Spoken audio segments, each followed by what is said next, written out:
Verbo se fez carne. No princípio era o Verbo, e o Verbo estava com Deus, e o Verbo era Deus. Vamos ler juntos? No princípio era o Verbo, e o Verbo estava com Deus, e o Verbo era Deus. Vamos orar. Senhor, a tua palavra sempre será verdade para os teus filhos, porque estas palavras é Deus na forma de letra, é a maneira de Deus falar conosco, é a carta que o Senhor nos deixou para que possamos seguir tuas pisadas, trilhar este caminho de volta. E nós te agradecemos por o Senhor ter nos elegido antes da fundação do mundo, para neste tempo do fim entendermos os teus mistérios, entendermos a tua revelação e sabermos quem é a pessoa de Jesus Cristo, a imagem do Deus invisível. Temos lido esta porção desta escritura da tua palavra e pedimos compreensão da mesma.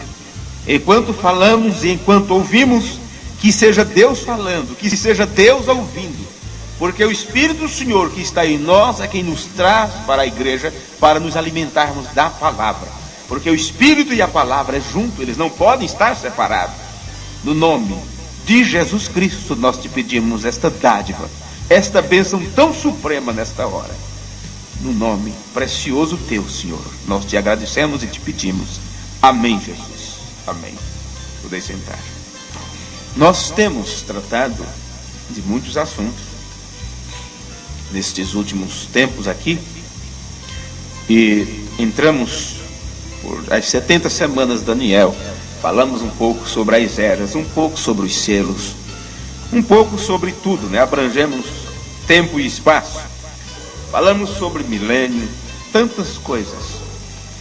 E eu sempre tenho dito a vocês que existem coisas mais que foram ministrados, que foram ensinados pelo mensageiro de Deus, e que a igreja, no tempo certo, saberá disto. Como um poeta, aquele irmão ou irmã, não sei, escreveu dizendo: não vou me importar, não vou ficar preocupado se entendo ou não os grandes mistérios, porque o importante é ser sincero diante do meu Senhor. Por que este irmão escreveu isso?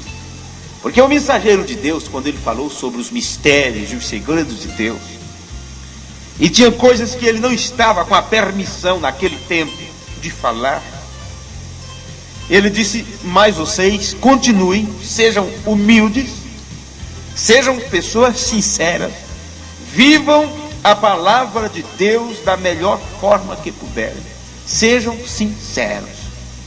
E quando ele pregou a mensagem,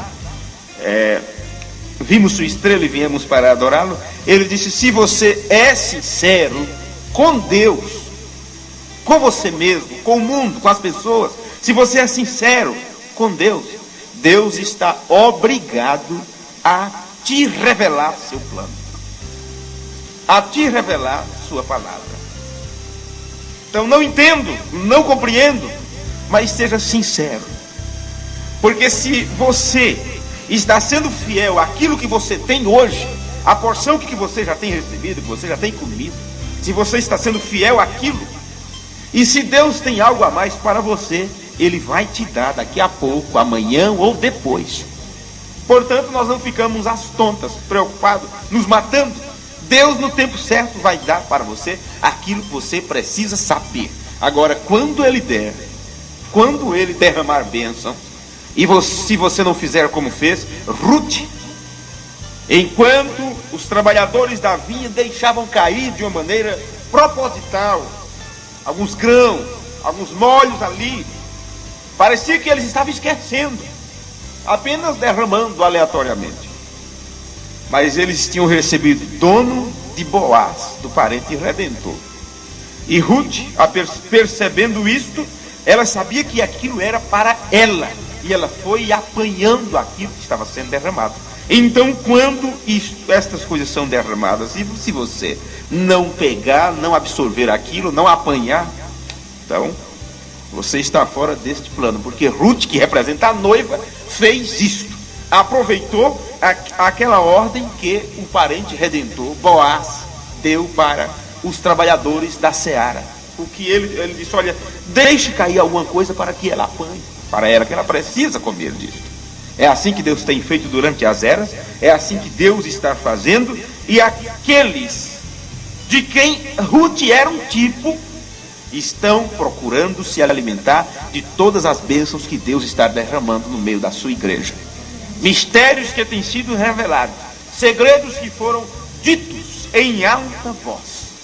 Nós precisamos estar conscientes, com nossos olhos bem abertos, nossos ouvidos bem despertos, para entendermos a voz de Deus. Uma das coisas que eu vos tenho prometido há tanto tempo era entrarmos um pouco no assunto da criação de Deus, do Logos, do princípio. E isto já tem algum tempo que eu gostaria de passar um pouquinho disso para vocês aos poucos. Quem sabe, daqui 1 ano, 2 anos, chegaremos na metade deste assunto. Mas todo caminho para ser trilhado tem que ser dado o primeiro passo, não é assim? Tem que ser dado o primeiro passo, um passo de cada vez. Você aprende a caminhar desse jeito. Você, como um bebezinho, você dá o primeiro passo. E alguém se admira: nossa, que gracinha da mamãe, que gracinha do papai, já deu um passinho, ele já consegue dar um passo, sabe? Todo caminho, não importa para onde você vai, por mais distante que seja, ou mais curto que seja o caminho, tem que ser dado o primeiro passo. É assim também na vida cristã. Tem que ser dado o primeiro passo. Sem o primeiro passo, você não terá o último. E se alguém quiser dar o último passo sem ter dado o primeiro, vai tropeçar as pernas, não é? Porque não houve um preparamento para isso. Primeiro se tem medo de cair. Dá o primeiro passo, escorrega, cai e fica com medo. Aí o pai vai lá: não, eu seguro no braço, vamos lá. É assim que Deus está fazendo conosco. Quando temos medo de cair nesta caminhada, de tropeçar nas palavras, de tropeçar no ensino, Jesus disse: não fiqueis preocupados com o que haveis de dizer, porque o Pai na hora própria falará através de vossas bocas. Estas são as palavras de Jesus, em um outro sentido, mas vocês entendem. Então, um dos assuntos aqui que João começou escrevendo sobre o verbo, eu gostaria de, neste culto, iniciar com vocês esses assuntos, e não sei até quando nós chegaremos. Mas eu quero agora começar convosco, e eu espero que vocês tenham paciência e bastante cuidado, porque apenas será como um culto introdutório, depois virá coisas mais fortes, mais difíceis, mais perigosas, inclusive, mas que nós precisamos estar atentos para isso. Eu quero começar com a mensagem Perguntas e Respostas sobre Gênesis, parágrafo 10. Agora, se Deus criou o homem à sua própria imagem e sua própria semelhança, que tipo de homem ele criou? Foi esse homem que você está vendo? Não, senhores, porque Deus não é assim. Carne e sangue não é do reino dos céus. Então, se Deus criou o homem à sua própria imagem e sua própria semelhança, o homem que Deus criou não era carne e sangue. Não. Foi um homem espírito. Agora, se você notar, depois que ele tinha feito toda a criação e criado um homem espírito, veja, enfocando isto mais para a pessoa que fez a pergunta, porque alguém fez uma pergunta para ele. Deus deu ao homem o domínio sobre o gado, os peixes e tudo, mas em sua criação ali, ele fez o homem à sua própria imagem, para que guiasse o gado, as bestas do campo, simplesmente. E não era um homem carne. Porque mesmo quando se explica isto para as pessoas, que o homem primeiro foi criado, a criação de Deus, e depois formado do pó da terra, aí foi quando o espírito passou a viver no corpo de carne que foi criado do pó da terra. Mesmo assim, pensamos que só ali o homem começou a agir e trabalhar. Então, se pensamos assim, este pensamento está infundado, porque se Deus, como espírito, ele começou a trabalhar, o homem também, como espírito, ele começou a realizar. E que realização era esta? Ele guiava os animais do campo, ele guiava o gado como homem espírito, assim como Deus, sendo espírito, guia a sua igreja. Estão entendendo? Estão acompanhando o pensamento? Agora, não havia homem para lavrar a terra, mas não diz que não tinha homem para cuidar dos animais, para guiá-los de um lado para o outro, e eles obedeciam, o homem espírito. Mas para lavrar a terra, só depois que aquele espírito estava no corpo formado do pó da terra. Porque às vezes quando nós lemos as palavras do mensageiro, e ele já entra em outros assuntos, passamos aquilo por alto. Veja, as bestas simplesmente assim como o Espírito Santo guia o crente hoje. Vê? Ele foi, em outras palavras, Adão foi o primeiro homem na escala das criações de Deus. A primeira criação, vamos aqui, porque estamos voltando para o princípio. Se você voltar, conseguir voltar, tiver espiritualidade, para voltar ao princípio, com um tempo, não sei quanto tempo na frente, você vai conseguir chegar para um momento, não sei se poderemos chamar de momento, mas para um local, ou uma atmosfera, vamos dizer assim, antes do princípio. Porque uma vez que falamos de princípio, já estamos entrando em tempo. E você acha que é longe a distância entre tempo e eternidade? Será que é distante isso aí? A que distância está o Sol da Terra? Muito. Conta-se em bilhões de quilômetros. Eu tenho a quantidade em casa anotada. Agora eu não posso dizer para vocês. Mas que distância está o céu da Terra? Isto é questão de velocidade, é questão de dimensões.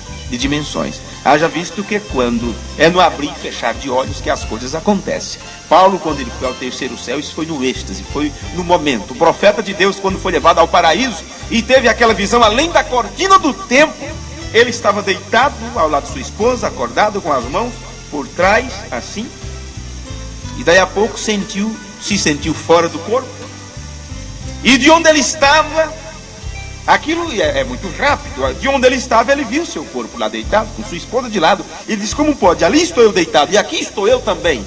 Só que aquele que estava deitado ao lado da esposa estava careca, o cabelo tinha caído, e estava ficando enrugado. Mas esse outro cara não tinha nada desses defeitos físicos. Vem? E já estava no local totalmente diferente, rodeado de pessoas, homens, mulheres, tudo jovem, tudo lindo, todo vestido com roupas maravilhosas, resplandecentes, seus cabelos crescidos, a coisa mais linda, tudo chamando meu precioso irmão.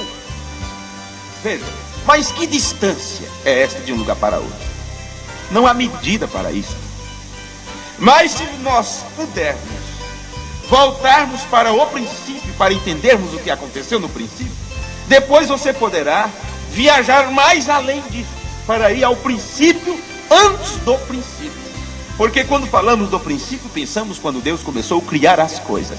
Mas nós precisamos entender que antes de Deus começar a criar as coisas que existem, porque antes não existia nada, nós precisamos entender que antes de Deus começar a criar as coisas que existem, Ele teve que criar o Filho, o Logos que saiu de Deus. E ali que está o princípio da criação de Deus.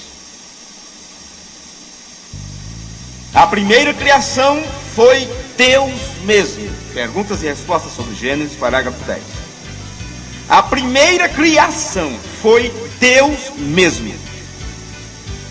E de Deus saiu o Logos, porque isso é um termo, tem a sua terminologia, o Logos, o que isto quer dizer. Futuramente teremos que estudar estas palavras para entendermos um pouquinho. Isso é apenas uma introdução. De Deus saiu o Logos, o qual foi o Filho de Deus. O Filho de Deus. Eu não quero com isso deixar as pessoas confusas, nem depois ser taxado de pregador de doutrina nova, de ismo, ou de uma nova mensagem. Eu estou falando as palavras do mensageiro e não tenho culpa se deixaram de lado. Não tenho culpa se não foi compreendido as palavras do mensageiro de Deus. Não tenho culpa se durante muito tempo muitos irmãos da mensagem discutiram com os unicistas e não estavam entendendo de maneira nenhuma o que é a deidade de Jesus Cristo. Não temos culpa se durante muito tempo nós mesmos não compreendíamos qual é a relação entre Deus e Jesus, qual é a diferença de pai e filho, e por que esta briga toda entre trindade e unidade. Aí Deus envia um profeta entre um grupo e outro e diz: eu não estou nem com os trinitarianos, nem estou com o da unicidade, porque não posso crer que Jesus é o seu próprio Pai, nem tampouco crer que Deus é um como meu dedo. Difícil, né? Complica as coisas. E eu relutei muito a começar esse assunto com vocês. De Deus saiu o Logos, o qual foi o Filho de Deus. E do Logos, o qual era a palavra. Veja, porque no princípio era o verbo estava com Deus, e o verbo era Deus, e o verbo se fez carne e habitou entre nós. Primeira criação, o próprio Deus, o que existe de si mesmo. Por isso que ele leva este título de Elohim, Senhor com letra maiúscula. Elohim, isso está além de Jeová. Jeová é pai de família, mas Elohim é o que existe de si mesmo. Ou aquele que criou todas as coisas, de onde tudo se origina, e que é mostrado para nós, que é o forte que está dentro do seu próprio juramento. Ele próprio jurou, fez seu próprio juramento, estabeleceu aquilo e disse: eu não posso fugir disso, porque eu sou Deus, eu não posso mudar meu pensamento. O profeta disse: se Deus pensou uma coisa no princípio, ele tem que pensar disso daquele mesmo jeito até o fim. Ele não aprende, Deus não aprende. Se ele tomou uma decisão lá no início, essa decisão valerá até o final, até o fim do seu plano. Ele não muda de maneira nenhuma. Se Deus estabeleceu algo, aquilo está estabelecido. Veja. E o verbo se fez carne e habitou entre nós. Então vamos colocar isto aqui em ordem. Primeiro, Deus, o Elohim, o que existe de si mesmo. De Deus saiu o Logos, o qual é o Filho de Deus, ou a palavra. E este Logos, ou esta palavra, se encarnou, se fez carne. De Deus saiu o Logos. Do Logos, a palavra de Deus se fez carne. Aí o profeta completa esta frase dizendo: e do Logos veio o homem. Do Logos veio o homem. Deus é criador? Sim, mas como é que ele cria? Ele precisou primeiro de um corpo. De um corpo através do qual fazer a obra, através do qual trabalhar. Veja, nós vamos para as Escrituras, para alguns versículos aqui das Escrituras. Porque Deus, o autossuficiente, ele é a causa primária. Quando se fala de primária, você não precisa explicar mais isso. Deus é a causa primária de todas as coisas que existem. Por isso, primeiro, Elohim, Deus, o forte. Veja, o forte que está preso. Presta atenção nisso. Por isso, esse é o título dele, Elohim, o autoexistente, o que existe de si mesmo. E ele não tem por quem mais jurar. Por isso ele jura por si mesmo. E quando ele jurou por si mesmo, ele fica preso àquele próprio juramento. Porque ele não pode mudar. Senhor, faça isso. Não, já está feito. Senhor, me dá isto. Já está dado. Veja. Salmo capítulo 90, versículo 2. Vamos ler aqui uma escritura para entrarmos mais um pouquinho nisso aqui. Salmo capítulo 90 e o versículo 2. está aqui. Antes que os montes nascessem, ou que tu formasses a terra e o mundo, sim, de eternidade a eternidade, tu és Deus. Amém. Antes que se formasse a terra, antes que se formasse os montes, antes que as coisas começassem a existir, de eternidade a eternidade. Porque o tempo, quando o pecado entrou, então começou as coisas ali a acontecerem, então da eternidade veio o tempo, porque é descendo. O homem saiu da eternidade e entrou no tempo. A volta para casa agora é esta, é sair do tempo e entrar outra vez na eternidade. É aquilo, vim de Deus, volto para Deus. Estão entendendo? Vim de Deus, volto para Deus. Então esse espaço de tempo aqui na terra, isto se fechará, deixará de existir. É como um vácuo que deixou de existir, e a eternidade cobrirá tudo outra vez. De eternidade a eternidade, tu és Deus. Então aquele do princípio nos espera no fim. E ele não muda a sua forma, ele não envelhece, ele não muda a sua essência, de maneira nenhuma. Agora, para que as coisas fiquem simplificadas, para que eu e você, com nossa mente finita, limitada, pudéssemos compreendê-lo, aceitá-lo na sua grandeza, então ele fala conosco através do vento, de uma ave que canta, de uma criança que sorve, de uma flor, do vento, de qualquer coisa. Esse Deus grande, porque a Bíblia diz que ele é tudo em todos. Amém? Ele é tudo em todos. Mas de eternidade a eternidade, tu és Deus. Salmo capítulo 90, versículo 2. Em Colossenses capítulo 1, versículo 17. Aos Colossenses, capítulo 1, versículo 17. É uma das cartas de Paulo, que está aqui, depois de Efésios, Filipenses, aí entra os Colossenses, capítulo 1, versículo 17, que diz assim, veja, e ele é antes de todas as coisas, e todas as coisas subsistem por ele. É assim que está na sua Bíblia, não é? A menos que a tradução seja diferente, mas às vezes a tradução diferente até esclarece mais o termo da palavra. E ele é antes de todas as coisas, e todas as coisas subsistem por ele.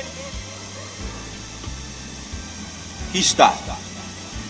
A primeira criação de Deus foi, a primeira criação foi Deus mesmo. Gente, para que vocês entendam, para que você chegue a entender apenas esta palavra, nós teremos que ter muito culto pela frente ainda. A primeira criação foi Deus mesmo. E de Deus saiu o Logos, o qual foi o Filho de Deus. Presta atenção, que de Deus saiu o Filho de Deus. Isto vai soar, isto vai ser tão diferente das coisas que você já ouviu. Isso será tão diferente daquilo que você já aprendeu. E não é nada novo, não é nada novo. Porque isto foi entregue para o povo. Perguntas e respostas sobre Gênesis foi pregada 29 de julho de 1953. 1953. E todos, ou muitos de nós, pegamos apenas uma parte e dizemos, é isto, é isto. E aí quando apresentamos para as pessoas pela lógica podem dizer, não, mas isso não bate. Isso não está batendo. Aí ficamos sem saber explicar aquilo. E aí culpamos a mensagem, ou apresentamos para as pessoas uma mensagem completa, e pensamos, mas por que o mensageiro não explicou isso? Mas ele explicou. Ele explicou tudo. Do jeito que no Antigo Testamento Moisés explicou tudo do que viria na frente, mas eles não entenderam. Alguém ficou enganado no Antigo Testamento a respeito dos sacrifícios, das ofertas? Não. Não, estava tudo esclarecido que chegaria o tempo que aquilo cessaria. E imagine depois, aquilo já aconteceu, vocês não perceberam, aquele era o Messias, vocês crucificaram, mas como? Onde falhamos em ver? Estava lá a lei, dos profetas e dos salmos, mas não viram. Do mesmo jeito é com a mensagem. Quando o mensageiro de Deus pregou a mensagem à era de Esmirna, ele disse assim: Deus, quando envia um mensageiro na terra, com a sua mensagem, com a mensagem do dia, ele levanta também outros que ficam ao lado deste mensageiro, para que quando o mensageiro parta ou saia de cena, a sua mensagem possa ter continuidade. Mensagem à era de Esmirna. Eu não tenho agora o parágrafo, mas está desse jeito a citação que ele fez. Quando Deus envia um mensageiro, ele também levanta homens que estarão ao lado deste mensageiro, que crerão nessa mensagem, para que quando o mensageiro saia de cena, a sua mensagem possa ter continuidade. Assim como Jesus levantou os apóstolos para depois da sua partida, eles continuarem, também cada embaixador que Deus envia, tem homens ao seu redor para que quando aquele mensageiro saia de cena, os homens continuem com aquela mensagem, porque ouviram dele, foram testemunha daquilo. Agora, quando você pega algo já de segunda mão, de terceira mão, aí é diferente. Porque às vezes você ouve alguém pregar um determinado assunto, pregar uma determinada doutrina, e você não vai às raízes daquilo. Ah, mas é uma revelação que eu encontrei. Não, senhores. Não pode haver uma nova revelação fora daquilo do revelador, fora daquilo que o revelador trouxe. Porque assim como Deus e sua palavra não podem ser separados, entendem? Deus não pode ser separado de sua palavra. Não pode haver essa separação. Do mesmo jeito não se pode separar a mensagem do mensageiro. O profeta de Deus também disse, o irmão Anan disse, o mensageiro e a mensagem é um só. A mensagem e o mensageiro é um. Deus e sua palavra é a mesma coisa. Você não pode separar. E aí pegam a mensagem, separa do mensageiro, e aí se vem doutrinas que não batem com as escrituras. É aí que vem pensamentos humanos, interpretações próprias dentro daquilo que Deus levantou, dentro da mensagem do dia. Porque esse é um trabalho de Satanás, é realmente para trazer confusão. E a Bíblia diz que os dois espíritos nos últimos dias seriam tão parecidos ao real, que se possível fosse, enganaria até mesmo os escolhidos, os eleitos. Agora, se Deus levantou o último mensageiro, ou o último membro do corpo dos mensageiros, o grupo dos 7, se o último veio e saiu de cena, alguém esteve ao seu lado com capacidade de aprender e de pegar aquilo que o mensageiro trouxe e dar continuidade. Mas esses homens ficou escondido, obscurecido, como é que foi? Que ninguém nem sequer sabe se existe ou não. Mas existe. Esses homens continuaram com o trabalho. O irmão Branham disse em uma de suas mensagens, se alguém tiver alguma dúvida a respeito de doutrina, nós estamos prontos a lhe responder. Eu e o irmão Liveio. Vocês leem Livile, né? Livile. Eu e o irmão Liveio. Nós estamos capacitados para responder qualquer pergunta, qualquer dúvida a respeito de doutrina, daquilo que eu tenho ensinado. E em várias mensagens que você tem em casa, quando você está lendo, você vai ver o nome dos homens que estavam com ele, mas um era em especial, que ele chamou um batista com o Espírito Santo, o irmão Liveio. Ele era da Igreja Batista e recebeu o Espírito Santo, e ali nunca deixou de estar ao lado do profeta de Deus. Então, esses assuntos que estou tratando com vocês, desde essa introdução, já quero deixar bem claro que eu estou trazendo isto dentro das mensagens e dentro daquilo que o professor, o reverendo Liveio, também mostrou, ensinando para nós estas doutrinas que o profeta William Branham trouxe para a igreja. E para que ele pudesse falar sobre isso, ele teve que ter todas as fitas em mãos, ouvir todas as fitas, e em cada daquelas pregações ele estava junto e sabia o que o profeta pregou e até o que o profeta pensava sobre aquilo, porque eles se reuniam e discutiam. Como passaram 30 dias e em outra ocasião 3 meses falando a respeito daquele assunto, sobre o livro da vida, para poder deixarem pronto o livro As 7 Eras da Igreja. Então era um homem que estava sempre ao lado do mensageiro de Deus. E quando alguém disse: irmão Branham, esse livro vai ficar assim, não acha que o povo não vai entender alguma coisa? Ele disse: deixe como está, porque isto foi Deus que mandou ser feito, foi Deus que mandou fazer. Depois vocês saberão mais a respeito disso. Mas vamos continuar aqui. Se alguém ficar confundido, vai ficar. A primeira criação foi Deus mesmo, e de Deus saiu o Logos, o qual foi o Filho de Deus. E do Logos, o qual era a palavra. E do Logos veio o homem. O Logos que saiu de Deus. Quem fez o homem? Quem fez o nosso primeiro pai? Natural. Está lá no livro de João. Ele fala que é o verbo que se fez carne, que estava com Deus e era Deus. Diz que todas as coisas foram feitas por ele, e sem ele nada do que foi feito se fez. Não é assim? É assim que está escrito. E Paulo vem e cita a mesma coisa, porque nenhum saiu fora dessa doutrina.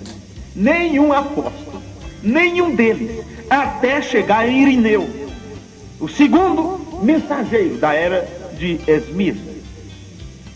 Irineu ensinava a mesma coisa, aquilo que Paulo ensinou, porque Paulo, morrendo, ele escreveu a carta. Antes disso, ele escreveu a carta para a igreja de Éfeso. João, depois de Paulo, foi pastor da cidade de Éfeso, o apóstolo São João, o último dos apóstolos a morrer. Dali veio Policarpo, que era seguidor de João. Depois Irineu, que era seguidor de Policarpo. E a doutrina veio centralizada até o ponto quando a semente foi pisoteada, foi coberta de terra para realmente morrer. O profeta mensageiro do último dia vem exatamente para resgatar, para trazer esse grão de semente de volta à mesma doutrina apostólica.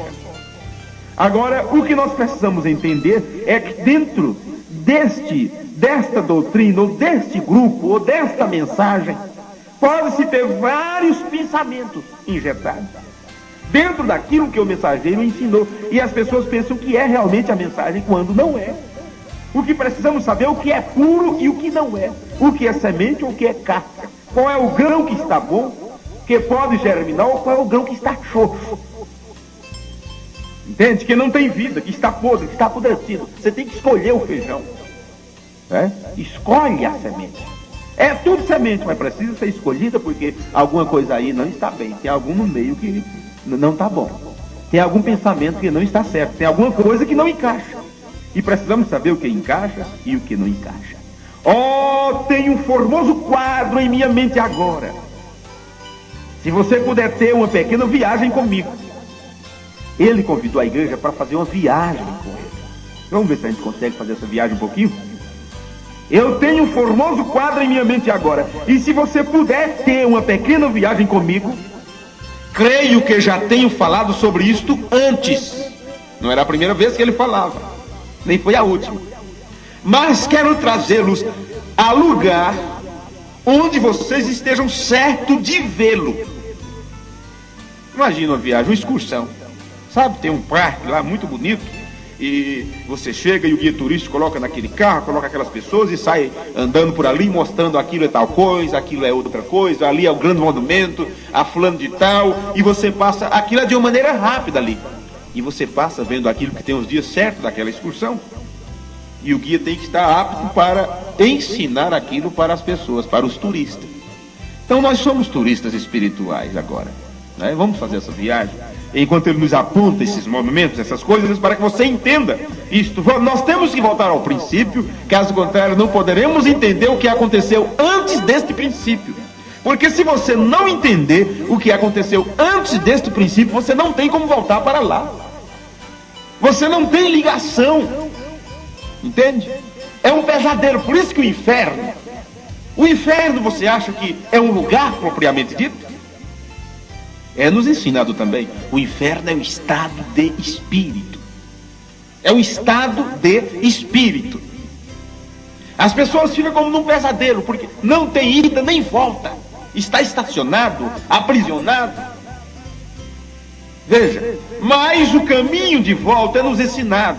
É nos mostrado o caminho de volta. E você tem que saber de onde você veio, qual é a sua fonte de origem. Lá, antes que houvesse um princípio, para que você possa voltar para lá. Lá é a eternidade. Lá é a eternidade. E o eterno teve que entrar no tempo, teve que sofrer como você sofre, entrar num corpo limitado à luz, matéria e tempo para te comprar de volta e te levar de volta para lá. E o que é que nós temos que fazer?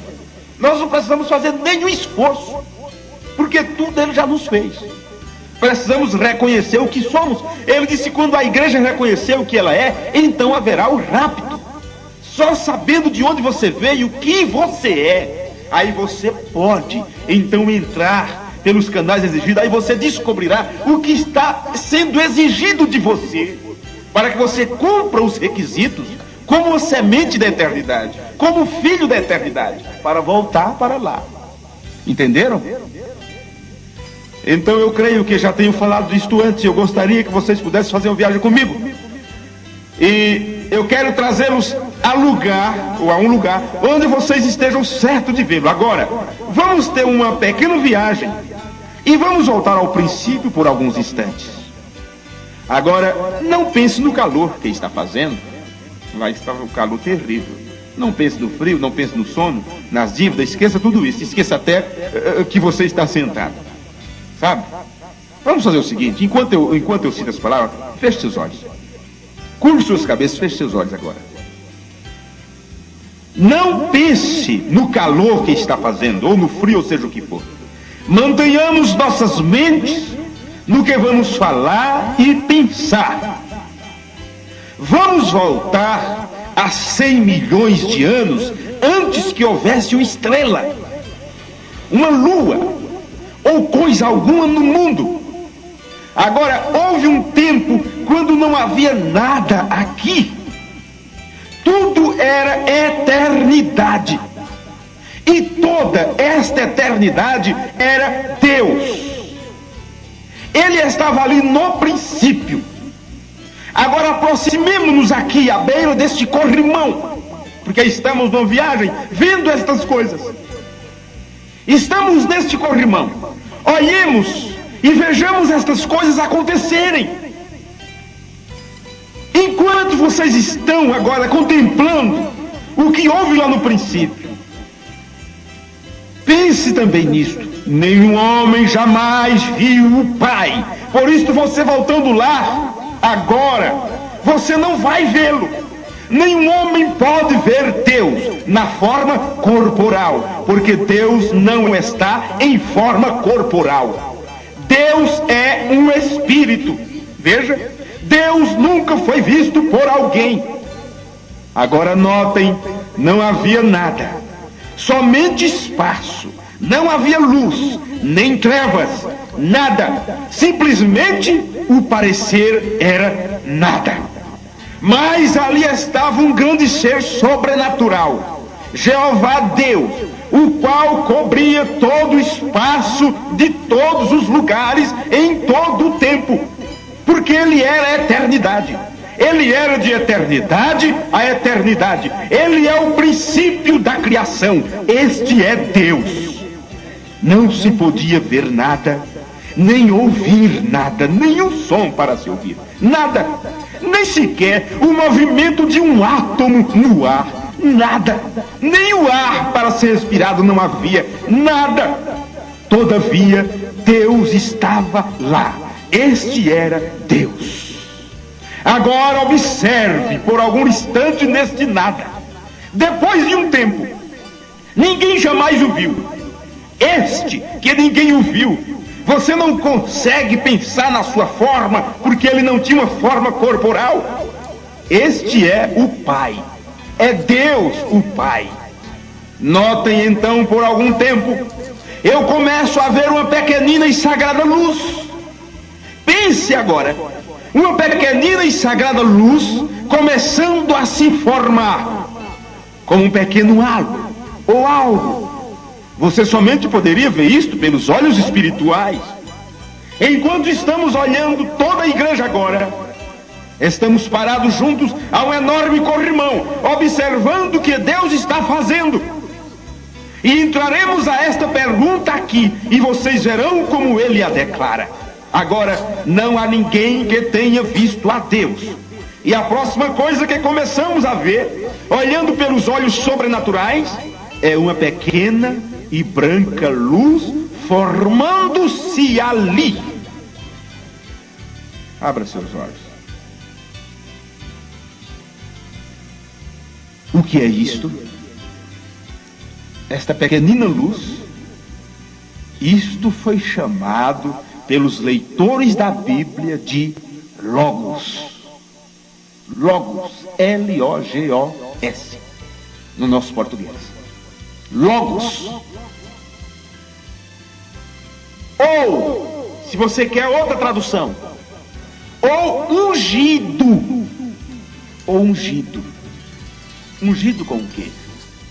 Com a eternidade, com o ser eterno. Ungindo este Logos.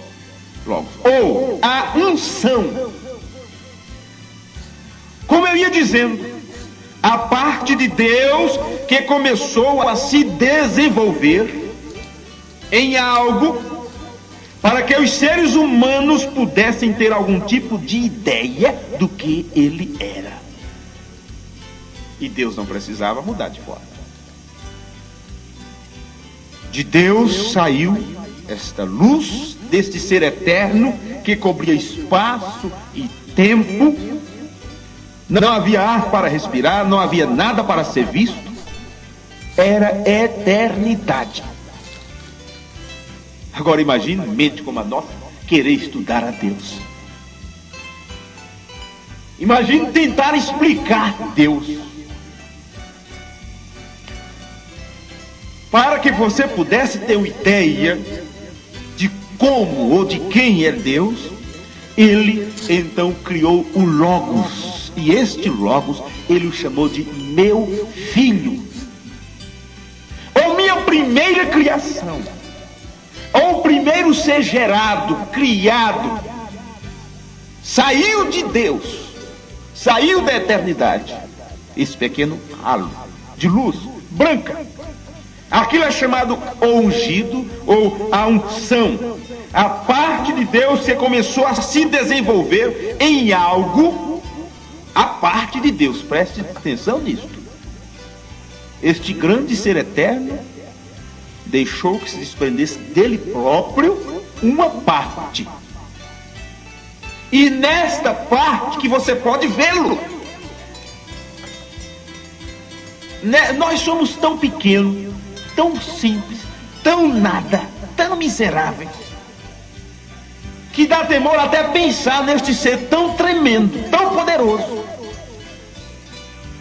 Esta pequena parte que se desprendeu de Deus, este Logos, ou esta unção, é através desta unção que ele criaria as coisas, que ele faria as coisas, era através deste ser, deste Logos, que você seria redimido, que você seria resgatado, que você seria comprado. Era através desta unção, deste ser, que estaria o sangue de Deus. Já viu um espírito com sangue? Já viu um espírito morrer? Era naquilo que estava tudo. E esse grande ser eterno, ele teve depois que se estreitar, que se espremer, se sintetizar e habitar naquele ser. O céu inteiro, toda a eternidade, ficou em um pequeno ser, um corpo, não mais alto do que nós, não maior ou menor. E tudo isto que você presenciou agora com olhos espirituais, toda esta eternidade, antes do princípio, habitou em um corpo humano, em um corpo de carne. E Paulo diz, nele, em Cristo Jesus, habitou corporalmente em um corpo, porque Deus não tem forma corpórea. ele é Espírito. Habitou ali toda a plenitude da divindade. Deus estava em Cristo, para quê? Reconciliando, trazendo de volta consigo seus filhos que estavam no mundo. Estão entendendo essas coisas? Vamos controlar quanto tempo nós temos aí. Bem, a parte de Deus que começou a se desenvolver em algo, para que os seres humanos pudessem ter algum tipo de ideia do que isto era. Isto era uma pequena luz movendo-se. Ele era a palavra de Deus. Agora, Deus, Ele mesmo, deu a luz. Entende? Deu a luz. Quando se trai um filho à vida, desde o início foi dito assim: dará à luz filhos. Dará à luz filhos. Aí você diz: tem como você dar luz sem que tenha ali a concepção, sem que haja concepção? Não. Você, como mulher, como a genitora, como aquela que traz a criança à vida, você precisa do homem para isto. Mas aqui diz que o profeta, um profeta de Deus, está dizendo aqui que Deus deu a luz. Por quê? Assim como disfarçamos o homem à nossa imagem, e o homem tinha em si essas duas naturezas, a masculina e a feminina, assim é Deus. Por isso que a própria palavra El Shaddai é aquele que tem seio.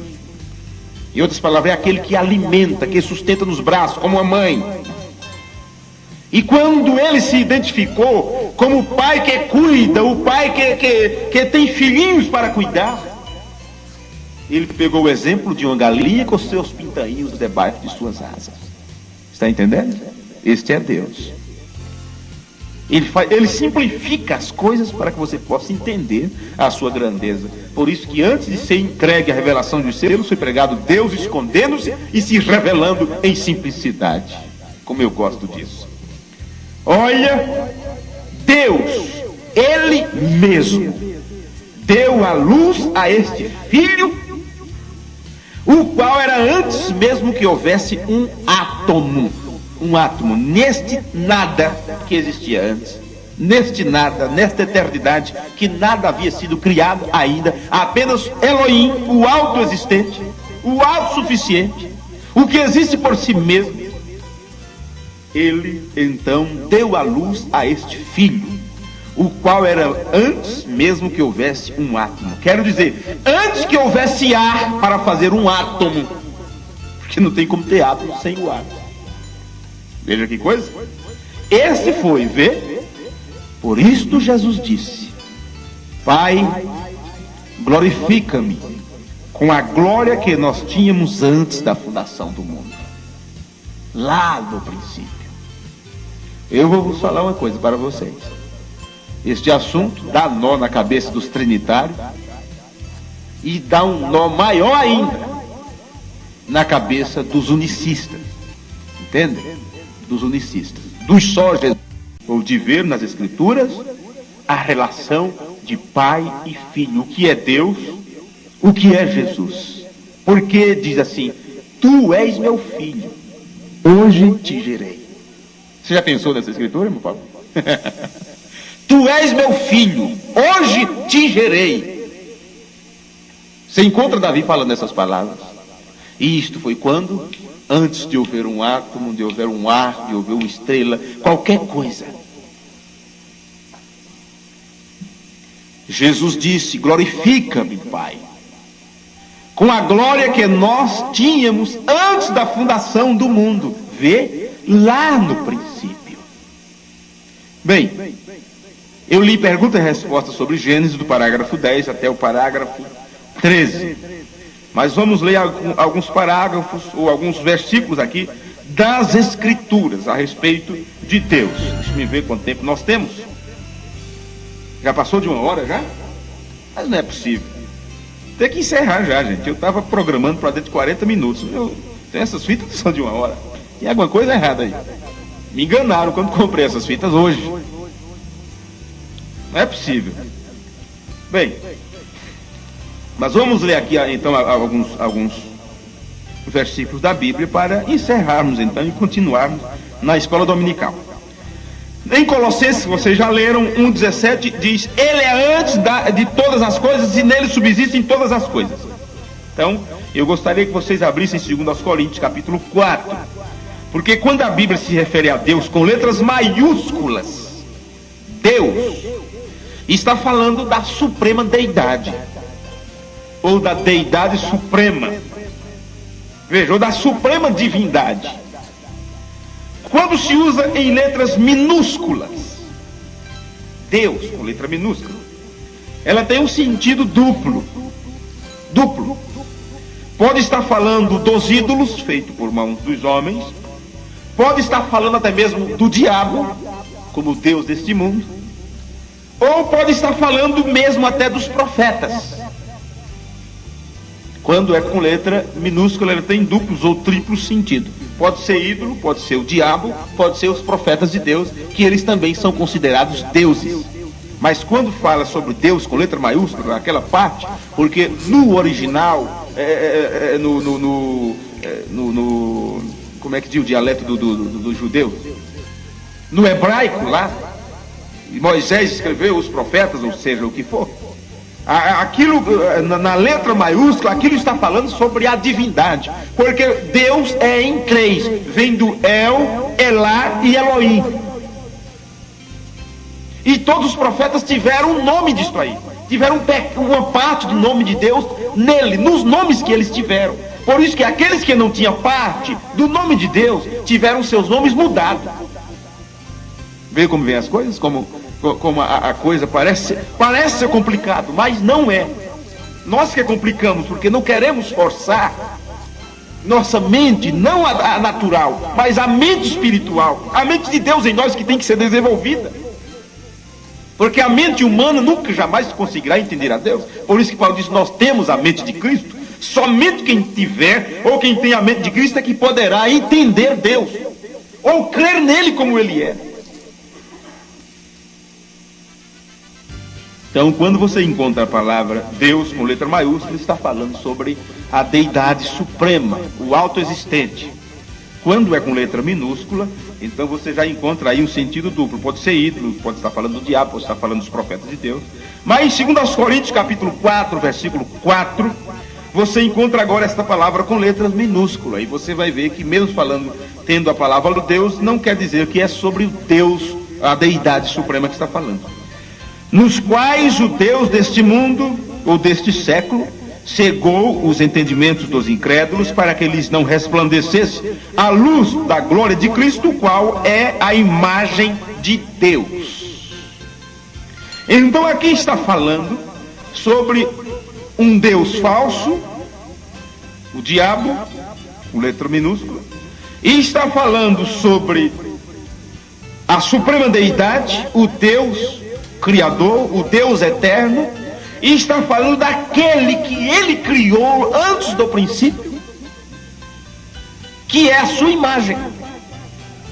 Está aqui, ó. O Evangelho da glória de Cristo, o qual é a imagem de Deus. Porque como lemos na mensagem perguntas e respostas sobre Gênesis, o profeta disse que Deus, como Espírito, ele não tem uma forma corpórea. E ele precisava ter uma forma para que nós tivéssemos uma ideia de como ele é.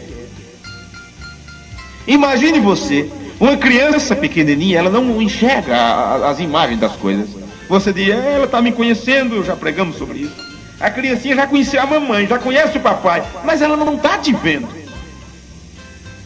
Ela vê um borrão na sua frente, uma coisa ali sem nitidez, um borrão que passa ali, uma coisa sem forma na sua frente. Aí ela vai amadurecendo, suas retinas, vai se estabelecendo ali, e ela começa a ir vendo as coisas. Ela pode te reconhecer pelo cheiro, pela voz, entende? Pelo som, por tudo, até pelos passos quando se aproxima. Mas ela não te enxerga, ela não te vê. Mas com o passar do tempo, tem a quantidade. Os médicos dizem, não sei se até 3 meses, Por aí, ela não enxerga, ela não vê a sua forma, ela não conhece a sua carinha. Ah, tá vendo minha cara? Ela até ri, porque ela sente a aproximação, o amor que está sendo transmitido, porque isso está além do olho, está além, senão os cegos não amavam, não se apaixonavam, se tivesse que ver as coisas, não é? E aí está. Mas veja bem, à luz do Evangelho de Cristo, qual é a imagem de Deus? Então Deus precisava ter uma forma, não que ele precisasse, nós que precisávamos ver alguma forma. Pense, livro, mas o livro ele tem que ter uma forma, e você o identifica por causa da forma que ele tem. Pense em Bíblia, ela terá que ter uma forma, mesmo que seja com capa dura, capa mole, com zip, com ri-ri, com fresquier, capa preta, capa branca, mas ela terá uma forma, não importa. É como um vaso, um copo, ou seja o que for, ele tem que ter uma forma, e ele tem um nome e tem a forma, e não importa, se ele não tem nome e não tem forma, aí é que você não vai saber mesmo. Por isso ele precisava de um nome.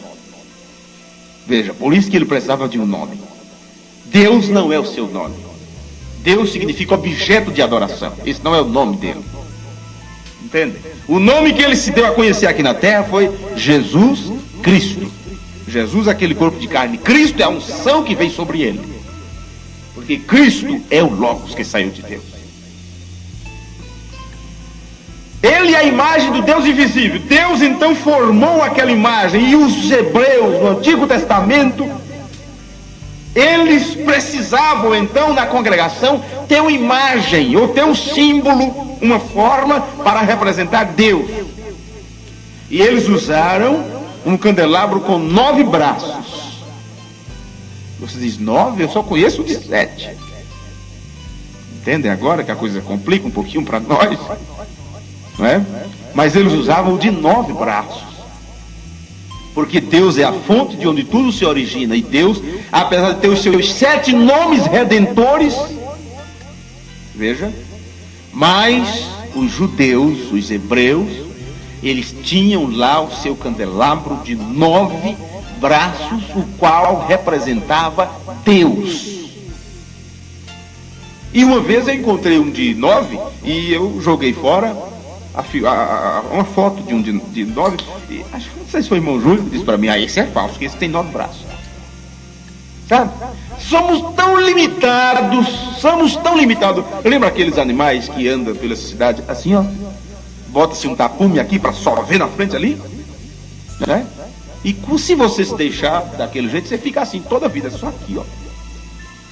Não, mas esse não, porque só tinha visto um de 7. Mas tem o de 9. Cada um tem a sua representação. Veja, o candelabro com 7 lâmpadas, o que ele representa? Lá no Antigo Testamento, ele representa as 7 eras da igreja. Veja, ele representa os 7 mensageiros. Ele representa as 7 lâmpadas que ardem diante do trono de Deus. E o que são essas lâmpadas? São formas simbólicas. São os 7 Espíritos de Deus. Veja, que percorre toda a terra. Mas Deus tem 7 Espíritos? Não. Mas o Espírito de Deus usou 7 mensageiros em época diferente para levar a mensagem de Deus durante as eras para todo mundo. Isso era o que aquele candelabro de 7 braços representava. Mas o de 9 representava a suprema deidade. Estava apenas lá como um símbolo, e quando eles olhavam aquilo ali, eles sabiam que aquilo representava a suprema deidade com seus 9 braços, os 9 dons do Espírito. Porque 7, nós nos apegamos ao 7 pensando que 7 é o número de Deus, e não é. O número de Deus é 3. Deus é em 3. Veja, Deus é em 3. 7 é o número de realização. Ele realiza no 7. Mas por que era representado no candelabro de 9 braços e não de 7? Porque era 3 vezes 3. E nós temos que ter o 3, o 6, o 9, o 12, o 15, o 18, o 21 e assim vai. O 24, tudo são números que Deus usa. Ele está em 3. E quando ele mostra a sua fonte, a fonte original de onde tudo sai, foram em 9. 3 vezes 3. Aí você vai ter 3 vezes o 7, entende? Que é a realização completa. Por isso que tinha que ser no 7, no mensageiro que tivesse 3 vezes o 7, onde também ele se manifestaria nos últimos dias, porque é um número de realização. Esta parte aqui, olha, qual é a imagem do Deus invisível, o Evangelho da glória de Cristo, qual é a imagem de Deus, nós ainda vamos passar por isso aqui. Eu gosto de bater num ponto, bater, até que grave, que fique lá dentro. Entende? No livro de São João, capítulo 10, versículo 35. São João, capítulo 10, versículo 35. Se a lei chamou deuses aqueles a quem a palavra de Deus foi dirigida, veja só, a lei chamou deuses aqueles a quem a palavra de Deus foi dirigida. É assim que está na sua Bíblia? É isto? Então aí está. E Jesus ainda diz assim, ó, e a escritura não pode ser quebrada, ou não pode ser anulada. Então veja que esta palavra Deus, em letra minúscula, ela representa, em Coríntios 4, versículo 4, representou Satanás. Mas aqui em João 10, 35, a palavra Deus, deuses, estava se dirigindo aos profetas. Aos profetas. Mas quando tem aquela outra com letra maiúscula, aquilo foi transliterado ou traduzido do original, que era um título que representava a divindade suprema. Deus, o autoexistente, o Elohim, o El Shaddai, o Senhor Todo-Poderoso. Agora, você sabe a quem a palavra de Deus foi enviada, porque aqui está dizendo, a lei chamou deuses aquele a quem a palavra de Deus foi enviada. E quem eram estes que a palavra de Deus foi enviada? A quem a palavra de Deus foi dirigida? Se você for rapidinho aí para São Lucas 3, versículo 2, você vai ver quem são esses deuses a quem a palavra de Deus foi dirigida. São Lucas, já estou aberto aqui no livro de Lucas, só procurar o capítulo, rapidinho. São Lucas, capítulo 3, versículo 2. Isso mesmo aqui, deixa eu ver. Não, é 3 e 2, eu estou no 2 e no 3. 3 e 2, diz assim. Sendo Anás e Caifás sumos sacerdotes, veio no deserto a palavra de Deus a João, filho de Zacarias.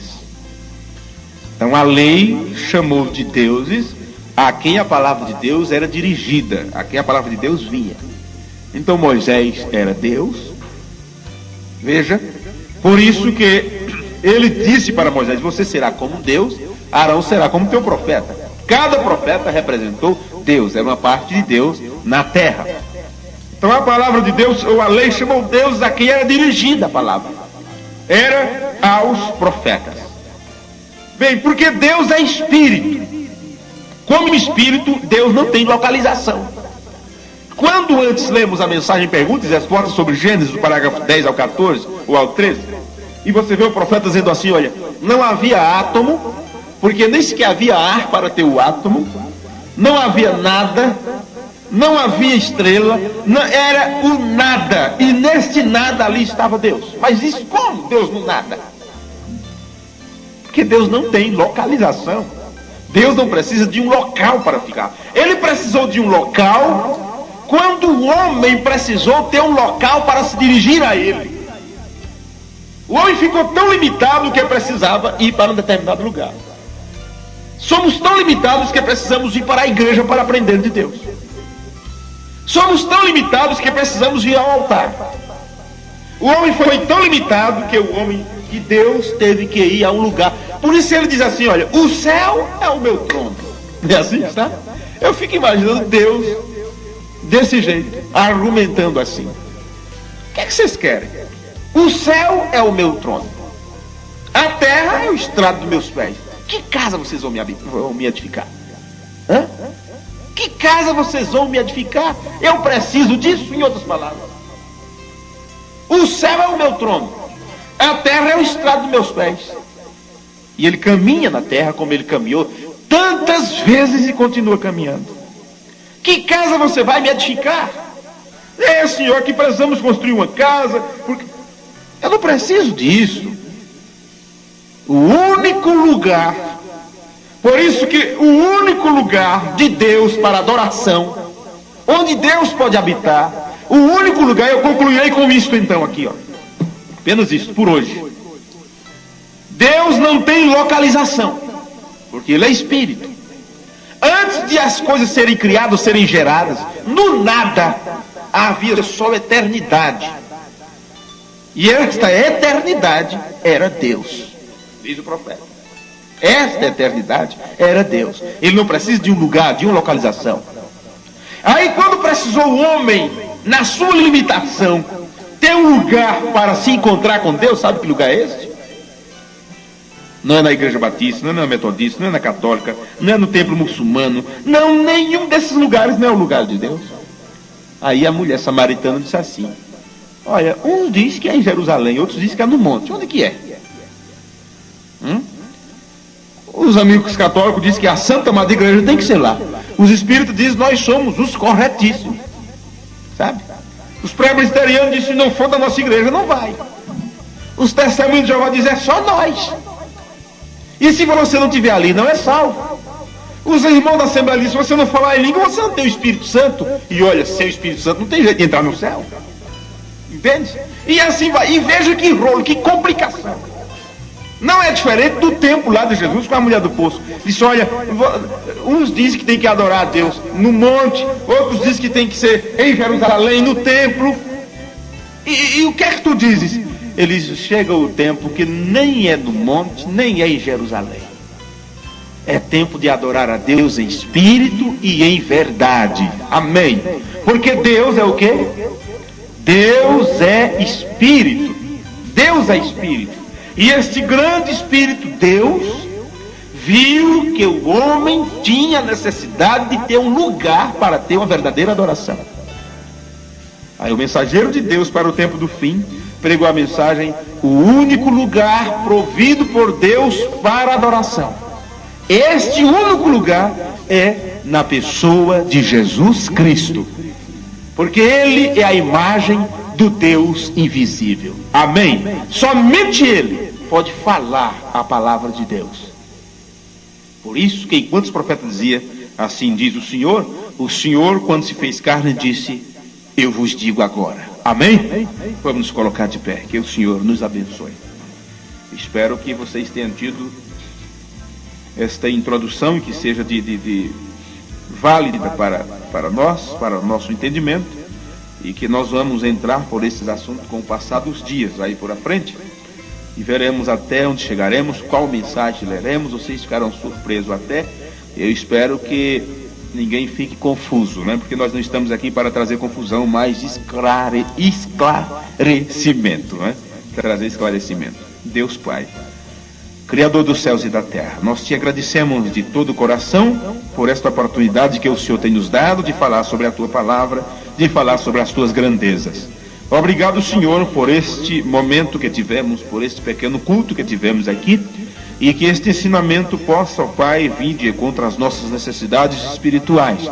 Os irmãos que ouviram, aqueles que ouviram através do rádio, aqueles que ouvirão na gravação, que eles sejam abençoados, que sejam esclarecidos pelo teu Espírito Santo. Eu apenas, como homem, como mortal que sou, posso entregar aquilo que o Senhor tem me mostrado, aquilo que o teu mensageiro tem trazido, tem revelado para nós. Mas agora que o teu Espírito Santo complete a última parte, que é revelando isto, abrindo o livro da redenção nos corações dos teus filhos. No nome de Jesus Cristo, nós te pedimos estas bênçãos. Amém, Jesus.